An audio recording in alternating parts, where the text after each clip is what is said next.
Hello to all my Empyrean series book feeds. The time has finally come where Onyx Storm is right around the corner. At this point in time, you've either completed your reread or you're scouring the internet looking for someone to give you a recap because you just might not have the time for a reread, and you also may not remember all of the things that happen in Iron Flame. If that is the case, you're in luck, because in today's video, I want to give you a little bit of an unhinged recap of both of these books. In this video, I'm not going to give you like a super comprehensive like chapter by chapter, scene by scene recap of both of these books. I'm going to give you like the standout moments that happen within both of these books. I just finished my Iron Flame reread today.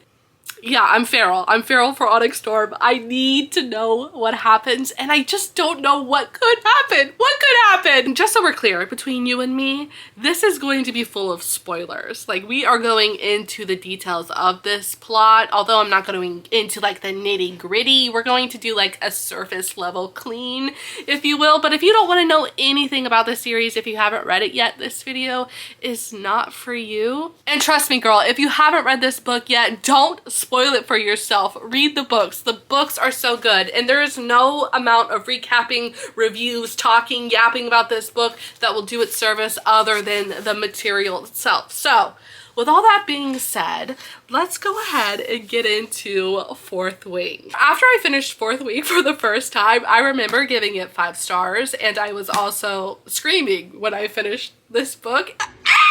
If you know, you know. You better know, by the way. Don't spoil it for yourself. And even after doing a reread, I still stand by that. This book is so good. It's also one of those books that I think is very fantasy beginner friendly. At first glance, I thought Fourth Wing at its core was a romantasy, but after reading Iron Flame and then going back and rereading Fourth Wing, there is just so much of the foundation that is laid in Fourth Wing that is just so delicious to reread. So let's get into it. Fourth Wing starts out with our beloved Violet Sorrengail. Now, Violet never had the intention of being a writer. She was more like her dad and was closer to her dad, who was a scribe. A scribe is pretty much like the historians, librarians, the people who track everything that's happening and they keep it on record. So she thought she was going to be like her dad, but her mom was like, nah, girl, you're gonna be like me and your siblings, and you're gonna be a dragon rider because you're Sorrengail, and Sorrengails are dragon riders. Also, something very important to note about Violet, and I think this is going to play a significant role at some point in the series, we learn that Lilith Sorrengail, who is the commanding general of the Basgiath War College, is Violet's mother. But also, when she was pregnant with Violet, she ran a really high fever and she was super sick in her pregnancy with Violet, and Violet was born with weak muscles and weak joints. This is essentially the fantasy version of Ehlers-Danlos syndrome. This is a condition that Rebecca Yarros herself has. So she wrote Violet with this condition, but it's like the fantasy version of it. So Violet has silver hair on the ends. It hasn't been explained why this is the case. I think like the sickness in Lilith's pregnancy with Violet, the weak joints and muscles, and the silver hair, for some reason in my head I'm like, all of those are connected. How? I don't know yet. Though Violet was not physically or mentally prepared to be thrown into the writer's quadrant, she made it through the parpet, and this is where she meets up with her longtime bestie, BFFL, Dane Atos.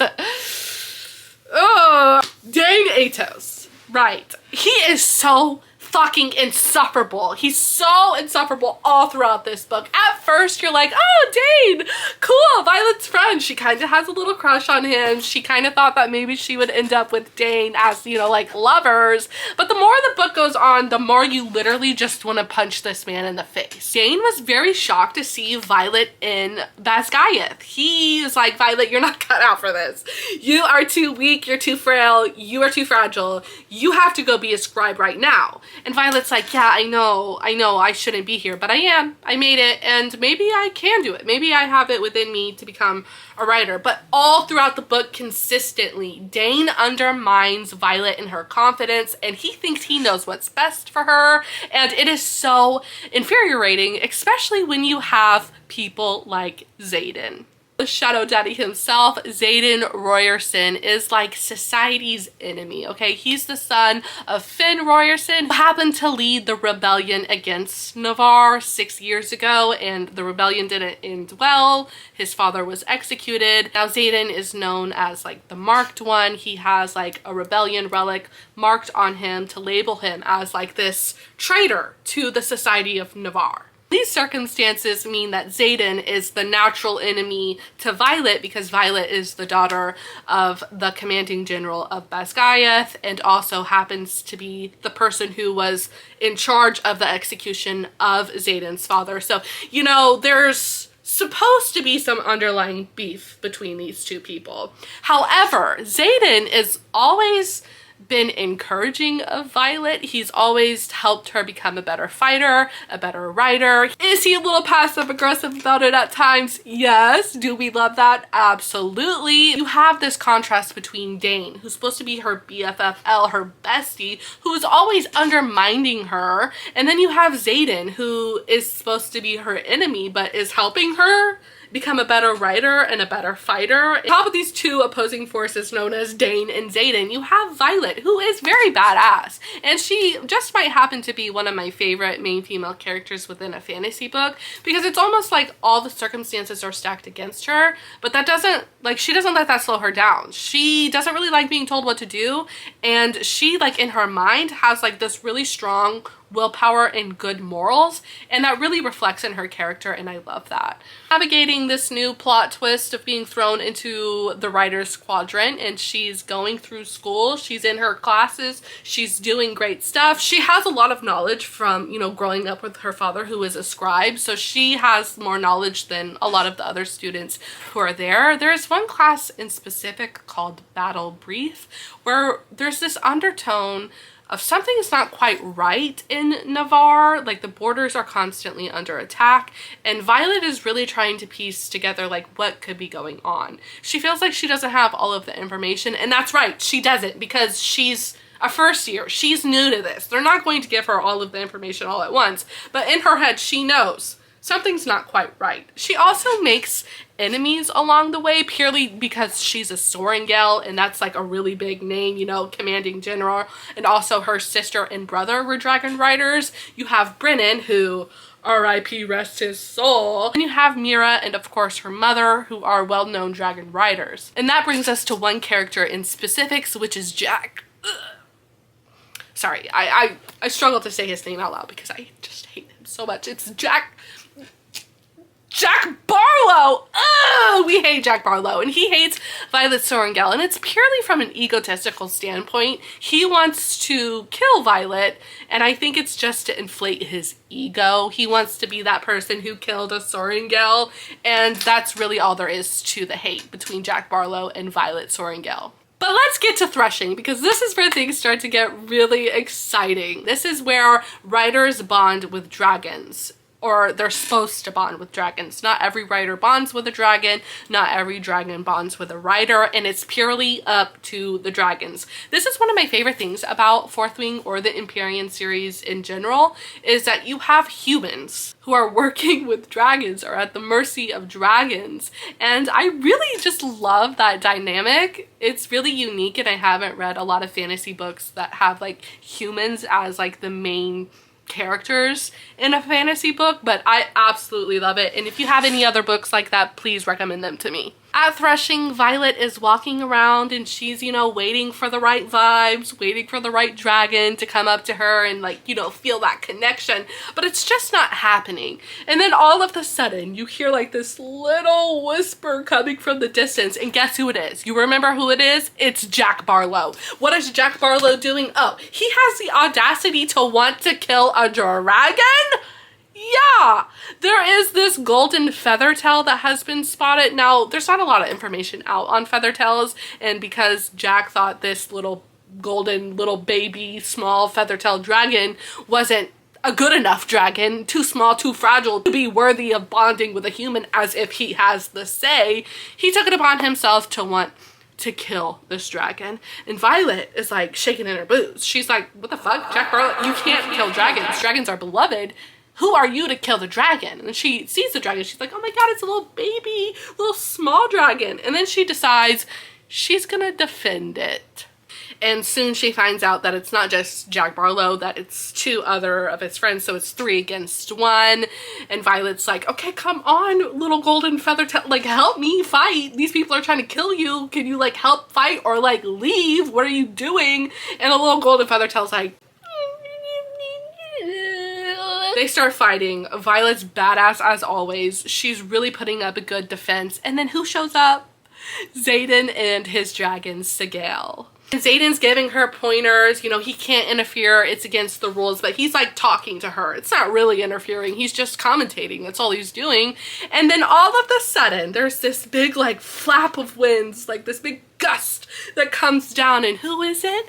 It's this giant, massive black dragon.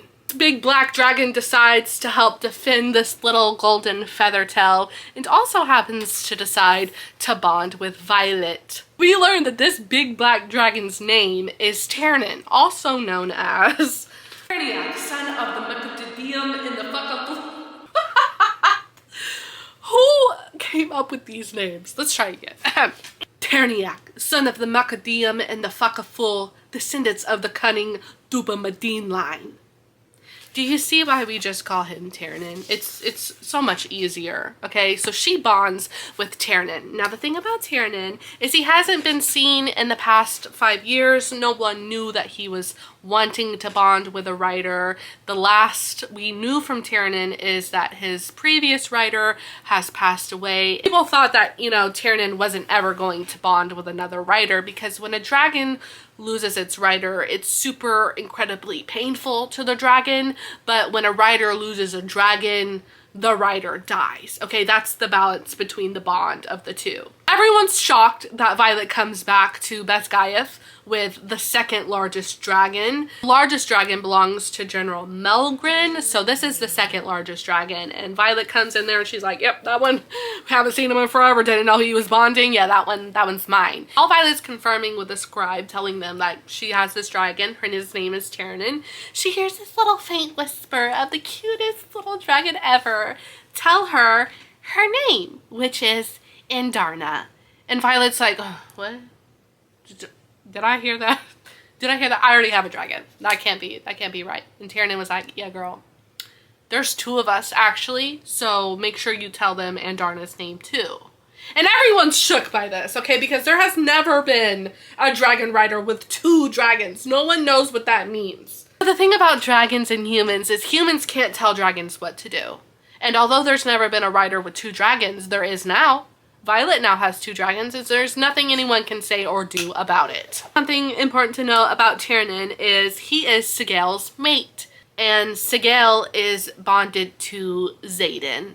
And the thing about dragon mating bonds is they have to be close to each other often, if not every day, which is preferable. They can't go extended periods of time away from each other. This is conflicting because Xaden is a 3rd year about to graduate. Violet is a 1st year, has a few more years to go in Basgiath. Xaden is supposed to be Violet's sworn enemy. So this is very confusing to everyone around them, and even Violet and Xaden and everyone in this story at this point in time is like, what's going on? At this point, Violet's, you know, learning how to work with Ternan, who is, you know, the 2nd largest dragon. And Violet, by the way, is 5'1". She's itty bitty and is, you know, weak, not mentally, but physically her body is against her, so she can't exactly ride a dragon the proper way. So Xaden sees that this is an issue, and what does he do? He makes her a little custom saddle, a little dragon saddle that makes it easier for Ternan to know that Violet is going to be safe, and also for Violet to be safe while riding a dragon. And this is essentially how the story continues. Xaden is helping Violet. Violet is starting to discover some things about Xaden, like he's having these late night adventures. She sees him often late night coming back from some sort of, you know, like she doesn't know, what is he doing? Where's he going late at night? And she confronts him about this, and he's like, girl, mind your business, okay? I'm not gonna tell you. I'm not gonna tell you where I'm going. That's none of your business.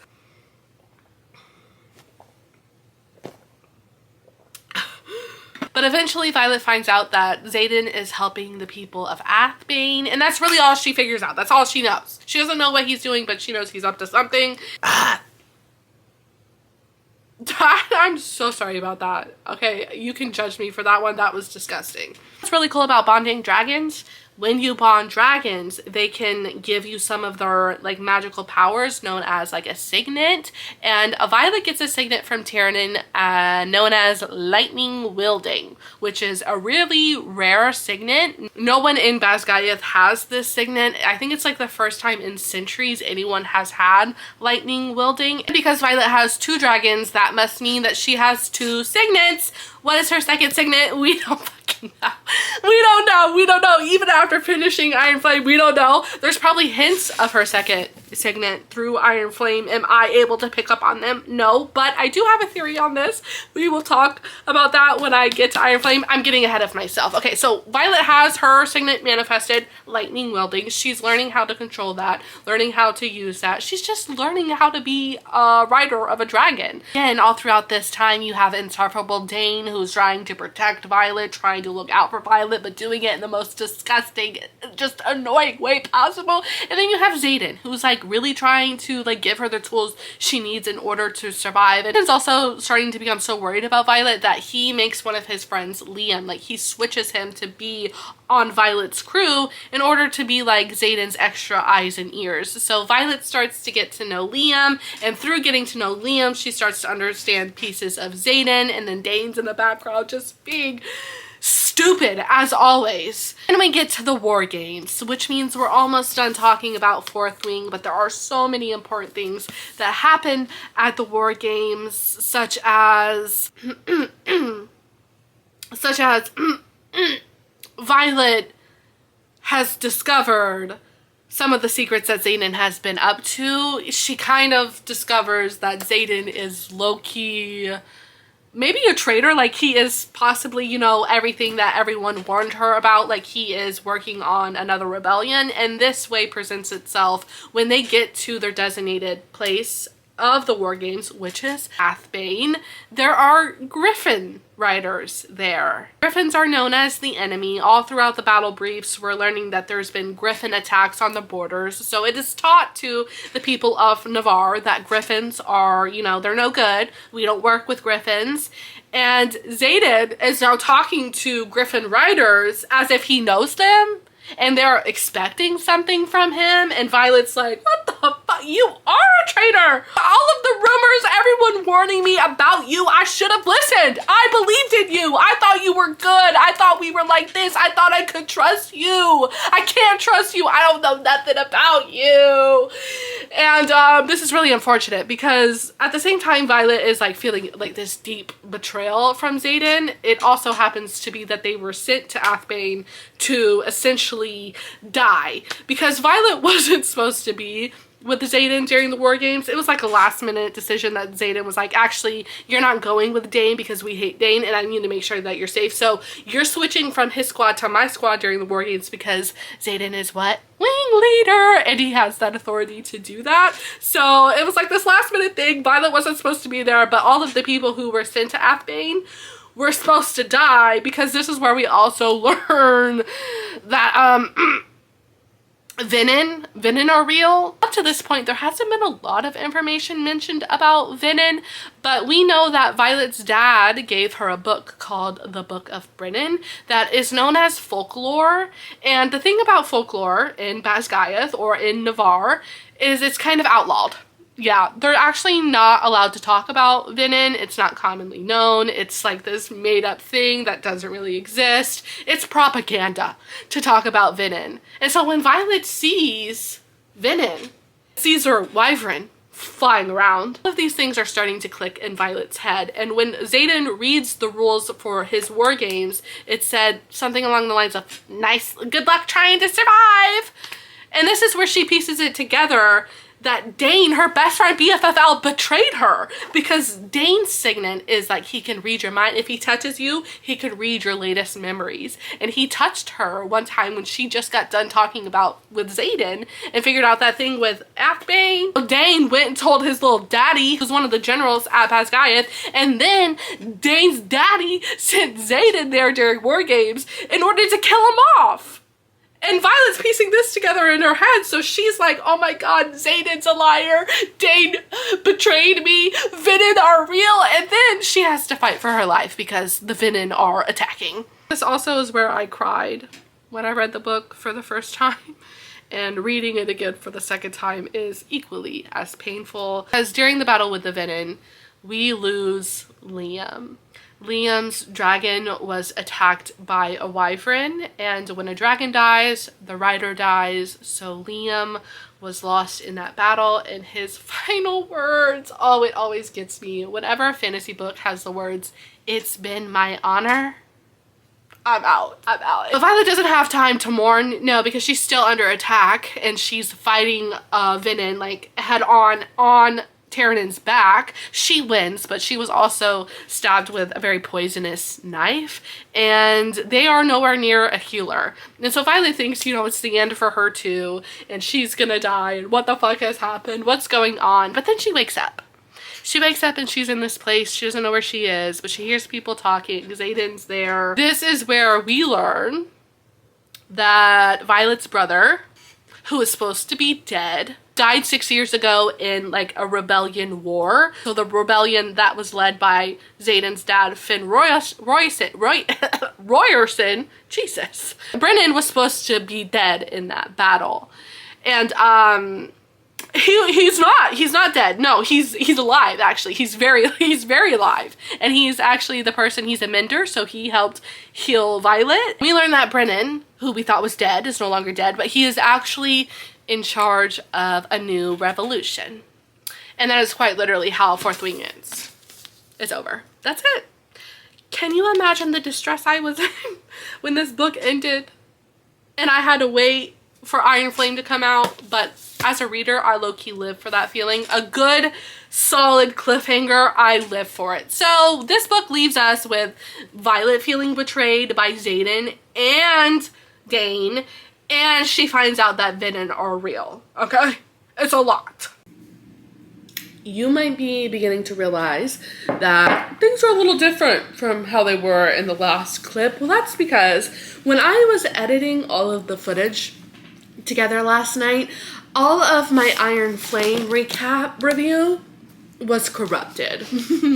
This keeps happening to me, and this needs to be my sign that I just need to buy new SD cards because I think these ones need to be retired. For continuity's sake, I slept in the same space buns, have the same sweatshirt on, and I am ready to come with the same energy that I had yesterday explaining Iron Flame. Now, for Iron Flame, I'm going to have to kind of break it down a little differently than Fourth Wing, just because this is a hefty one. It's a hefty book. There's a lot of information that happens in this book, and in order for me to get it all to you in a timely manner, I'm gonna have to do the breakdown kind of by bullet point by bullet point. First read Iron Flame when it first came out in November of 2023. I remember feeling like, whoa, this is a lot of information, and I thought it was rushed, and I didn't really soak in a lot of the info in this book.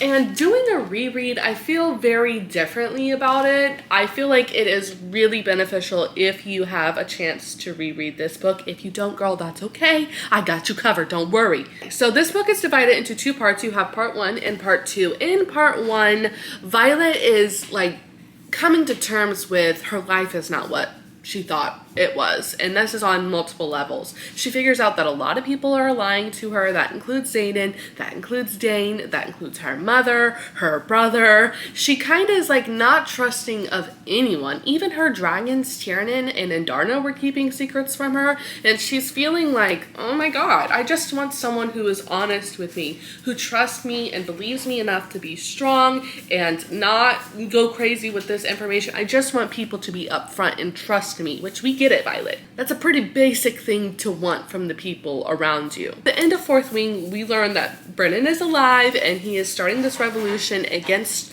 Navarre because Navarre has the borders all around its land, and that is purely to protect the people who are within those borders. The generals and the leaders in Navarre know that venin are a real threat to the continent and are attacking cities on the outside of the border, but they don't care because they want to sit pretty on the inside of the borders, not have to worry about what's happening out there because the venin will never reach them. That's not a them problem. That's a everyone else can die and suck it problem. And Violet is realizing this, and this doesn't sit well with her.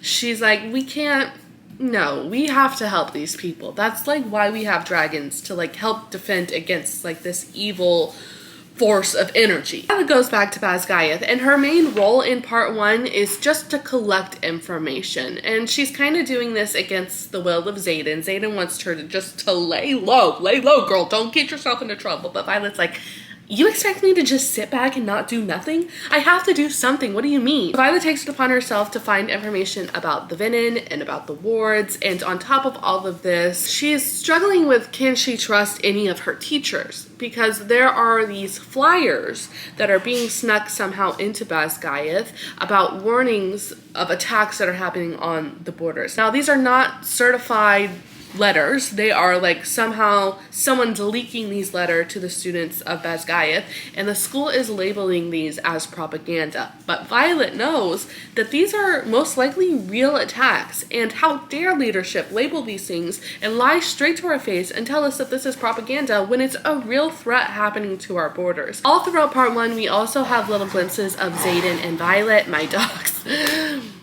They're playing. Although Xaden has graduated, and typically, you know, third years go off in their outpost and they don't, you know, communicate with the cadets of Basgiath anymore, but because Tiernan and Sigel are mated, they have to fly to each other every weekend or every other weekend. When one dragon flies out to see its mate, its rider has to go with it because a dragon can't be separated from its rider that long at all. And if we remember correctly, at the end of Fourth Wing, Xaden and Violet, they didn't really end up on a good note. No, Violet is feeling very betrayed by Xaden. And here's the thing, and here's my little opinion, my little 2 cents, is they have always been like natural enemies. You know, that's just kind of how society has set them up. We know that Xaden fell in love with Violet when he was like working with her. We know that in Iron Flame we figure out that it was because Violet's mother like made Xaden look out for Violet and make sure that she was safe. But we know Xaden's heart. We know that he loves Violet, and we know that Violet loves Xaden, but they were never able to get on the same page. They were never able to like have that conversation of, are we going to do this together, you and me? It was always just assumed, or like the vibes were always there that they were going to be a couple. So at the end of Fourth Wing, they're on 2 separate pages. One could say 2 separate chapters. So in Iron Flame Part 1, they were really working hard to get on the same pages. Now, Xaden and Violet have different approaches on how to do that. Xaden is like, Violet, from this point on, if you ask me any question, I will answer it. You just have to ask the question. But Violet is like, I don't want to have to ask. I want you to just tell me. The thing is I understand where both of them are coming from. And we learn later in Iron Flame why Xaden did this. He wants Violet to ask the questions that she wants to know the answers to. It's kind of like a way to protect Violet. He doesn't want to just tell her everything. Maybe there's some things that she would rather not know. He wants her to ask the question, and he's like for real about it. Any question that she asked all throughout Iron Flame, he answered. So Violet is very smart. She knows the right questions to ask. And she had questions she wanted to ask Xaden, but never did. And that was because she was scared of what the answer would be. And she admits this whenever Xaden confronts her about like, girl, you know what questions to ask. You never ask them. And that's because you don't want to know the answer. And she's like, damn, you clocked me.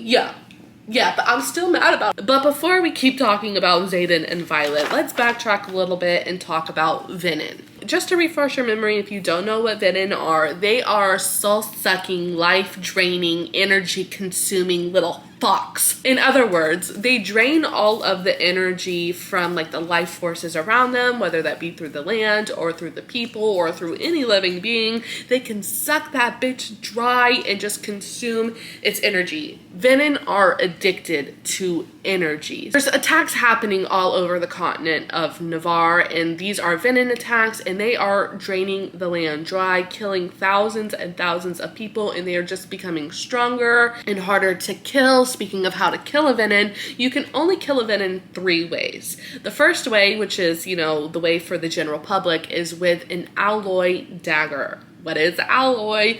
Alloy is a specific material that is harvested from the wards and forged into a weapon, and that is the only way you can kill a venin, unless you're Violet Sorengel or Andarna.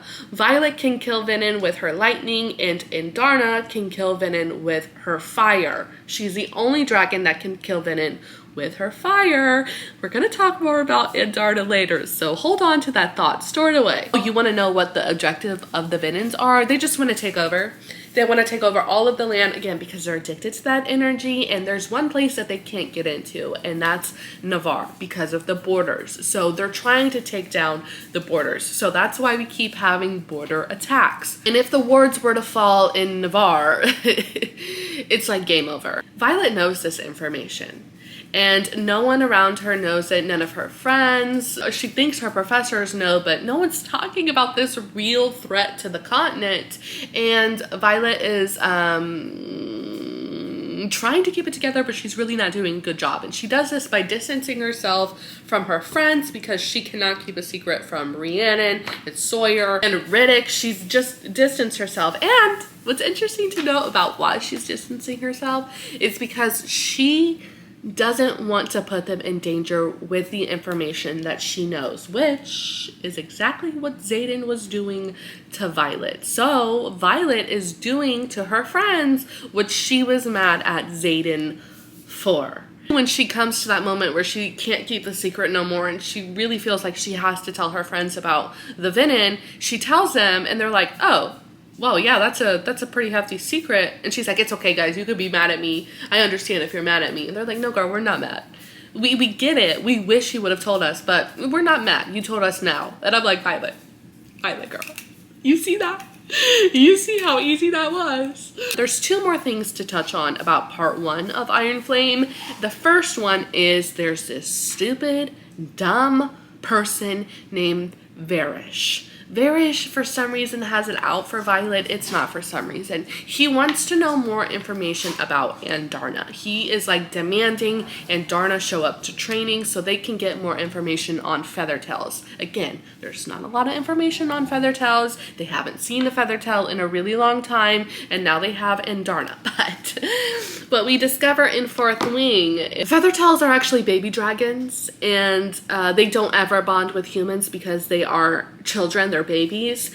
And so during this time where Varish is demanding to see Andarna, Andarna is in what we call the dreamless sleep. And this is how she is like growing. It's like a hibernation. She cannot come out of her dreamless sleep. She needs to have this period of time where she can grow and be strong. There's already a few complications with her dreamless sleep and her being an adolescent dragon. And Andarna was there at the war games at the end of 4th Wing, and she really overexerted herself. I keep talking about Andarna. I'm gonna talk more on her later. That's another information you need to store away. Andarna was a baby dragon, and she overexerted herself before she could become fully grown. But we have Varish, who is demanding to see Andarna, but he forgets that humans cannot control dragons. And I want to tell you about how badass Taryn is.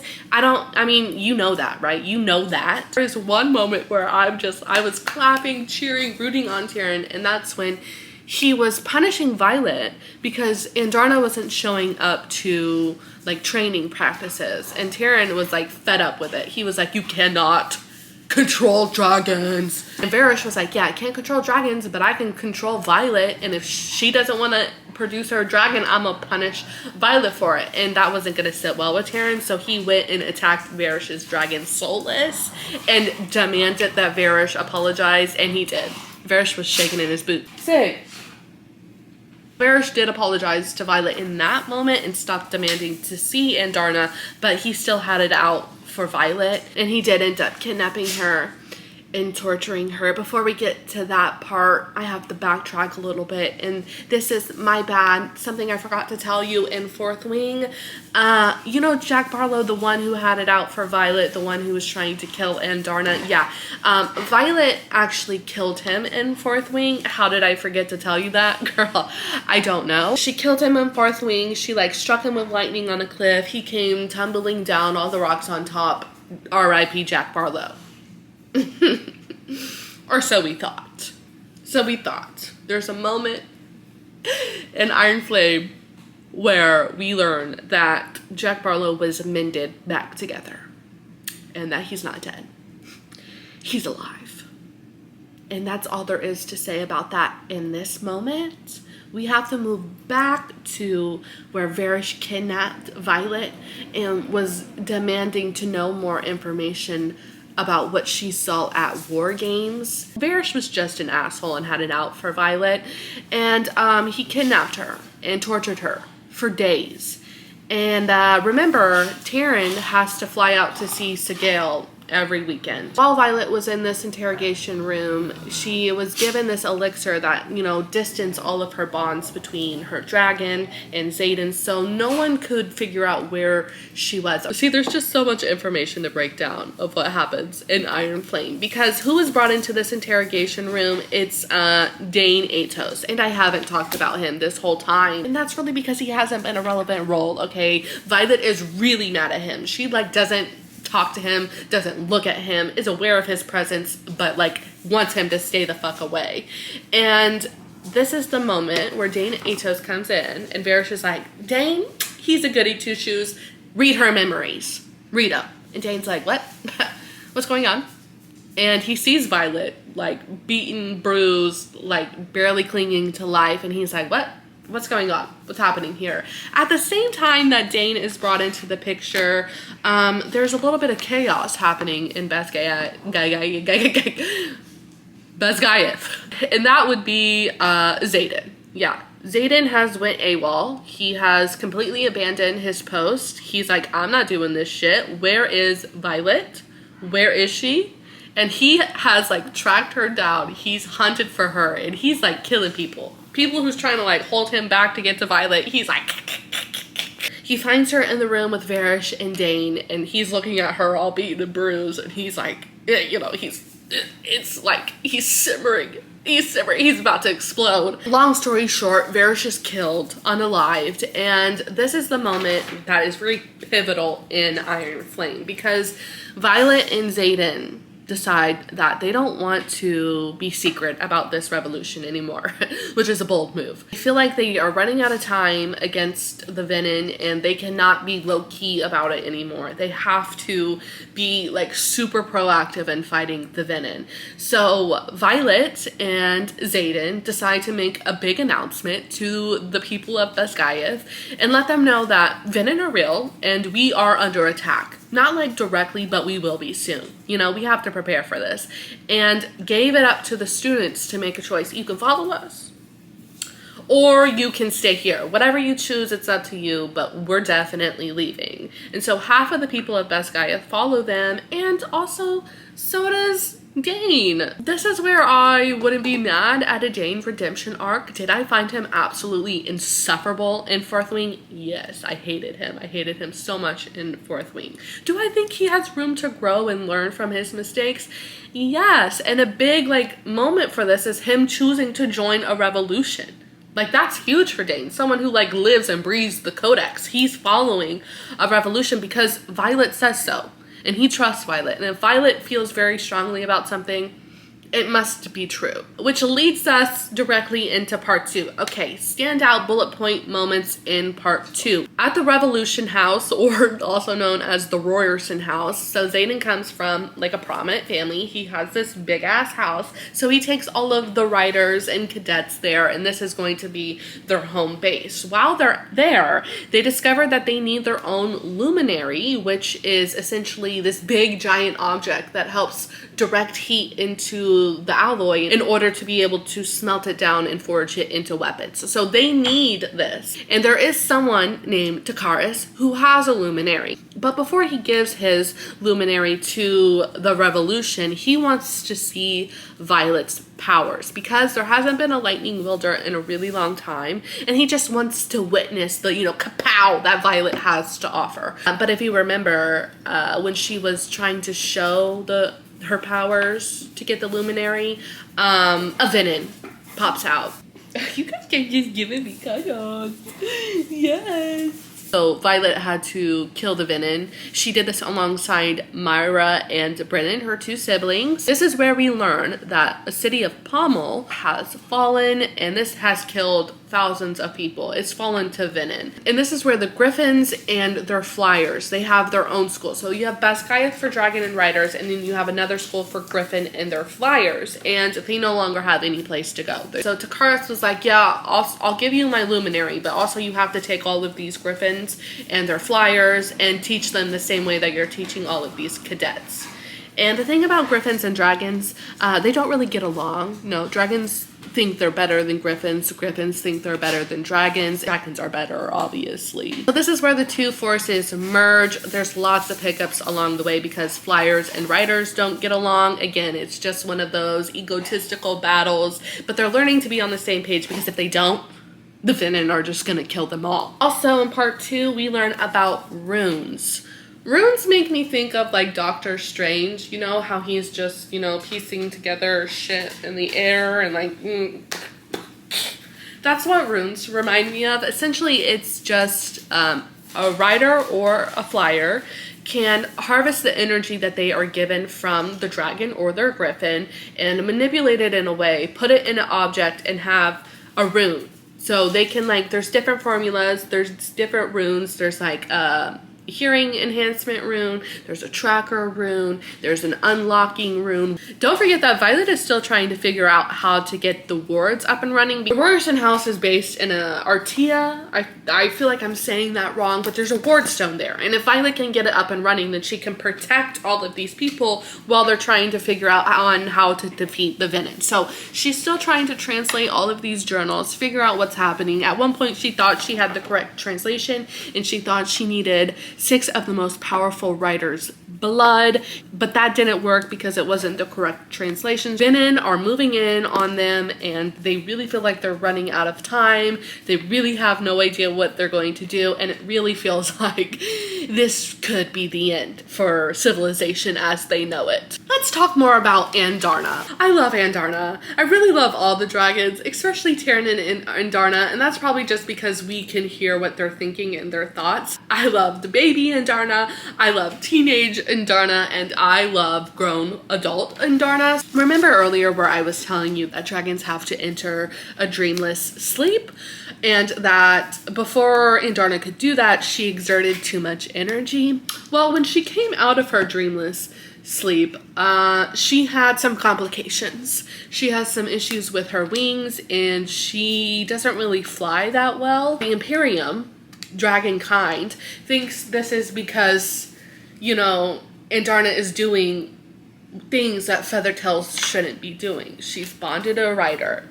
Feathertails shouldn't do that. She has exerted too much of her energy when she was a baby. Feathertails shouldn't do that. So when she entered her dreamless sleep, it messed up her growth process. And we learn through Tiernan, or that it's assumed, that Andarna will never bear a rider. She's working on flying and being able to fly like a normal dragon, but she won't be able to bear the weight of a rider. I hope that's not true. I hope Andarna is able to bear Violet at one point, because that's like a sense of pride for dragons. When Andarna came out of her dreamless sleep, she was no longer golden, she was black. But Violet noticed that she looked black, but also if you catch her at the right angle, she kind of has this sheen on her. At some angles she looked green, at some angles she looked purple, and it just seemed like Andarna was really good at camouflaging herself. I'm getting to the point where there's some information on Andarna, but in order to reveal this information on Andarna, I need to tell you about the ending of Iron Flame, where Basgiath is under attack. attack by venin. See if I could do this in a timely manner. Okay, General Melgren called a meeting with the Revolution, and he was like, guys, I need your help, okay? We need your help. I saw the outcome of this battle at this outpost, which is going to be their next attack, and we lost. But I can change the outcome because if you remember, Melgren's signet is he can see the outcome of war or of battle. But we can change the outcome if you guys come and help us. Please and thank you. And the Revolution was like, nah. You're on your own on that one. Melgren's concern was if the venin attack this specific outpost, then they have direct access to the Veil where all the dragons and all the eggs are. And if that happens, then it's like, you know, RIP everyone. But Violet's sitting there and she's like, no, this doesn't make sense.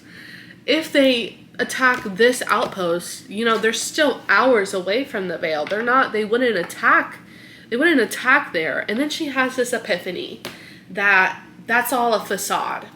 That the venin want people to think that they're going to attack this outpost, but they're actually going to attack Basgiath.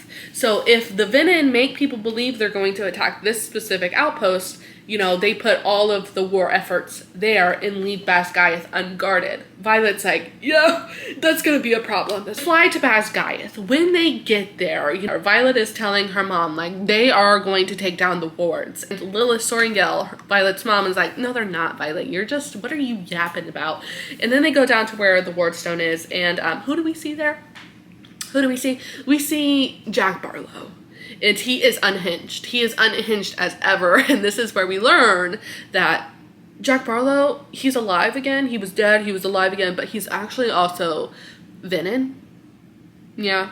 And he's like an undercover agent for the venin. And he was, in fact, taking down the wards, protecting Basgiath. He was successful in that attempt. Yeah, he destroyed the wardstone, split it right in half. The wards went down. He put runes all throughout Basgiath, which act as beacons for the venin because they're this energy source, and venin are addicted to energy. So that means that the venin are just going to move in on Basgiath, and they have full capability to do whatever they want. They can drain the land, they can use their powers, their Weaverin can fly in, and it's not looking good. You know, this starts the battle. Everyone's fighting the venin. They're trying to defend Basgiath, and Violet has this epiphany that when she was trying to translate on how to get the wards up and running, she mixed up her words, and that it wasn't the blood of the 6 strongest riders, it's actually the breath of the 7 strongest dragons. And Violet's like, no, this can't be right, because there's only 6 breeds of dragons. And she's thinking, you know, as she does. And she's looking at Andarna. She's like, Andarna? Andarna? Be for real with me. What kind of dragon are you? And this is where we learned that Andarna is the 7th breed of dragon, and that she has waited 600 years to hatch specifically for Violet. She wanted Violet. This information, Violet's trying to put all of this energy to get the wards up and running, but in order to do this, she realizes that she has to sacrifice all of her energy. She has to, like, essentially burn out in order to put all of the energy into the wardstone to get the wards back up. Lilith Sorrengail is there. She realizes that Violet is about to sacrifice herself, and she doesn't want to lose another child. You know, although Brennan is alive, she thought he was dead. And Lilith is like, I'm not doing this. I'm not watching you sacrifice yourself. So she took the place of Violet, sacrificed herself to put all of her energy into the wardstone. So R.I.P. Lilith Sorrengail. Backtrack just a little bit. When Violet was on the field fighting venin, she was kind of like in this one-on-one battle, and it wasn't looking good. Like, Violet didn't have the odds in her favor. But who swoops down? Andarna swoops down, and she breathed fire on that venin and ripped its head off, and R.I.P. the venin. This is where we learned that Andarna is the only dragon whose fire kills venin. Through all of Violet's research, she knows that 600 years ago, when, you know, venin were a real threat, and then after that became folklore, that there was a way that dragons defeated venin, and she hasn't been able to figure out what or how yet, but I think it has something to do with Andarna. I hate to backtrack a little bit more, but this is really, really important information, and this chapter, when I read it, it's just so adrenaline inducing, and this is specifically chapter 56. If you remember, Violet is not the only one with a second signet. Although, what is Violet's second signet? We don't know yet. But she discovers that Xaden also has a second signet. And that's because he bonded with Sigel, and Sigel was bonded to his grandfather. And when dragons bond in a bloodline, they can give second signets. And Violet's like, I know you have a second signet. What is it? And Xaden was like, oh shit. She knows. And doing the reread, it is so clear that Xaden is an intrinsic. And if you remember from Fourth Wing, you're not allowed to be an intrinsic. If you get that as your signet, it is a death sentence because it is too powerful of a signet. This is where Xaden asks Violet, how long do you think it takes to fall out of love with someone? Because I fear what I'm about to tell you is going to be the end of our relationship. Because if you remember, the reason why Violet was so mad at Dane is because he was taking her memories without permission. And Xaden, all throughout Iron Flame, weaseled his way into Violet's mind. When she felt like she had her wards up, Xaden was just pounding right through her mental barriers and also her the whole time through Iron Flame. You remember my chair, my house, my lady? You remember that? Violet's like, okay, yes, this is crazy information. This is, wow. I still love you though. I still love you, and I'm kind of really mad at you about this, but we're gonna work through this. And then they go to war. You know, they're in battle. Remember what happens at the end? I kind of don't want to tell you. I don't want to talk about it. I don't want to say it out loud. I am still delusional about it because what the fuck does this mean? Violet was, trying to get the ward up and running. Xaden was under direct attack with a very powerful venin, and Violet could feel through the bond that Xaden was dying. And they were able to get the wards up and running. Xaden is okay in the end, and she wants to go see him after the battle, after her mother died, and like everything is, everything's safe, everything's good, the wards are back up and running. And she wants to go see Xaden. And she sees him. And he's like not looking at her. He like can't look at her. He's scared to look. He don't want her to see him. And Violet's like, what the fuck, Xaden? What's going on? Okay, we just had this big war and you're being very short and weird with me. And then he turns and looks at her. And he's got a red rim around his eye, which means that Xaden has become a venin. So this complicates everything. This changes everything because Xaden has become the enemy. And I know he's just got to be at war with himself. He did it because he thought he was protecting Violet. All throughout Iron Flame, Violet is having dreams, like nightmares, with the Sage, who is a venin. It's just like a ranking in the venins. And the whole time the Sage is like, I'm gonna get you, girl. No matter where you go, I'm gonna hunt you down. I'm gonna get you. And I think Xaden was also having dreams with this venin. And while he was under attack, saying like, you're gonna turn into a venin and it's the only way that you can protect Violet. And at the same time that Violet was feeling Xaden die, Xaden was feeling Violet die because Violet was going to sacrifice herself to put her in the ward. So Xaden, I think he thought like, I have to become a venin in order to save Violet, and he did. So what does this mean? Let's rank the cliffhangers, because I thought Fourth Wing was a pretty hefty cliffhanger until I read Iron Flame. This cliffhanger, this changes everything about the whole entire series. That is the most basic bare bone recap of Fourth Wing and Iron Flame. I want to know what Violet's second signet is. So this is for Andarna. If you're not Andarna, please skip forward a few seconds. What's Violet's second signet? And what's taking you so long to give it to her? I know you were a baby and you had to, you know, grow and stuff, but now you're grown. Okay, girl, can we give Violet her second signet? I'm actually going to link a few things in the description. I'm going to link a Reddit post as a theory on what Violet's second signet is, and I kind of really want this to be Violet's second signet because it makes sense. Dragons will give you signets of what you need. Violet wants to help people. She wants everyone to be okay. And you are at war with venin who are sucking the land dry. What's the cure for this? You know, 600 years ago, venin were defeated, but also it's been 600 years before we've seen the 7th breed of dragon. Is that because Andarna can give Violet a very specific signet in order to defeat the venin? What would that be? What if Violet has the capabilities of putting energy back into things, like a resurrectionist? Like, what if she can, you know, reverse the effects of the venin? And I really hope that's her signet. I'm going to link the Reddit post if you want more information. They do have a lot of bullet points of like points in Iron Flame where it could hint to that being her second signet. I also think it's of relevance that Violet has 2 dragons and that her mother was sick in her pregnancy with Violet and that she has silver hair on the ends. I think that is going to play some sort of significance at some point in the series. Hopefully we get answers to that in Onyx Storm. I feel like Xaden and Violet are going to be separated a lot throughout Onyx Storm. The title is so ominous.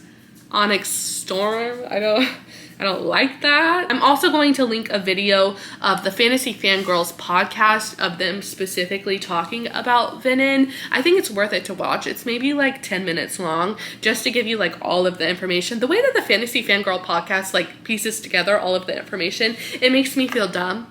It makes me feel like, are we reading the same book? Because how are you able to piece all of this information together? They also have more in-depth like recaps of Fourth Wing and Iron Flame. So if you want like more information and you feel like I didn't do a good enough job, you can check out the Fantasy Fangirl podcast. I want to know what you think Violet's second signet is in the comments. Now, I don't have a lot of theories for Onyx Storm. I'm not that kind of reader. I like to read the material, really absorb it, and see where the story goes, see where the author intends for the story to go. I don't like to speculate too much. So I don't have any theories necessarily for Onyx Storm. But if you do, I would love to hear them in the comments below. We're a few days out, January 21st, but who's counting, you know? That's all that I have for you guys today. Until next time, okay, bye. Love you.